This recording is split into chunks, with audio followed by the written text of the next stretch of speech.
Hello everyone, हम सहज 2 की पुस्तक पढ़ रहे थे।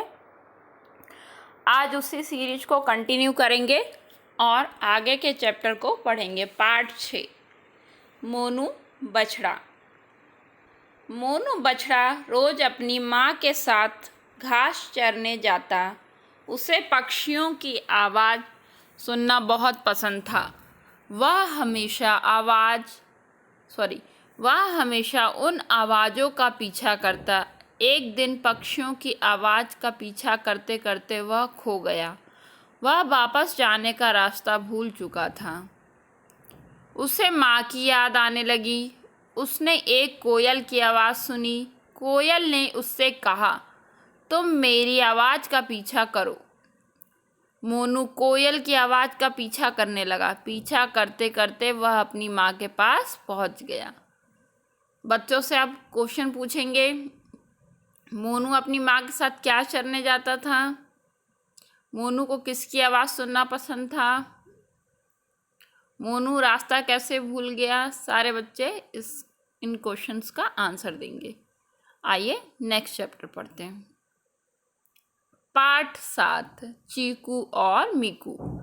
चीकू और मीकू गिलहरी साथ में रहती थी। चीकू मीकू का सारा खाना खा जाती थी, इसलिए मीकू बहुत परेशान रहती थी। चीकू खाना खा खा कर बहुत मोटी हो गई थी। वह इतनी मोटी हो गई कि उससे चला भी नहीं जाता था। एक दिन चीकू को ज़ोर से भूख लगी। वह चूहे के बिल में खाना ढूंढने गई और फंस गई। मीकू दौड़ कर गई और चीकू को खींचकर बाहर निकाला। तब से उनकी दोस्ती गहरी हो गई। अब वह मिलकर खाना खाने लगी। अब बच्चों से प्रश्न पूछेंगे। गिलहरियों के नाम क्या थे? कौन किसे परेशान करता था? चीकू कहाँ फंस गई? क्या हमें किसी को परेशान करना चाहिए? बच्चे इन सब प्रश्नों का आंसर अपने विवेक के अनुसार देंगे। आइए नेक्स्ट चैप्टर पढ़ते हैं।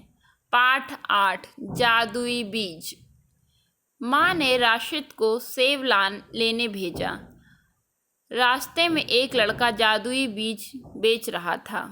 उसने राशिद से कहा, तुम जो भी फल चाहो इन बीजों से तुम ले सकते हो। राशिद ने उससे वो बीज खरीद लिए। वापस आने पर माँ ने उससे पूछा, यह क्या लाए हो? राशिद ने जैसे ही हाथ आगे किया, माँ ने गुस्से से कहा, इससे कौन से फल उगाएंगे? यह कहकर माँ ने बीज बाहर फेंक दिए। देखते ही देखते वहाँ सेबों से लदा एक पेड़ उग गया। राशिद और माँ दोनों हैरान रह गए। अब बच्चों से प्रश्न पूछेंगे। माँ ने राशिद को क्या लेने भेजा? वहाँ क्या बेच रहा था? वापस आने के बाद माँ ने राशिद को क्यों डांटा? इसी तरह से बच्चों से प्रश्न पूछेंगे। आज के लिए इतना ही। धन्यवाद।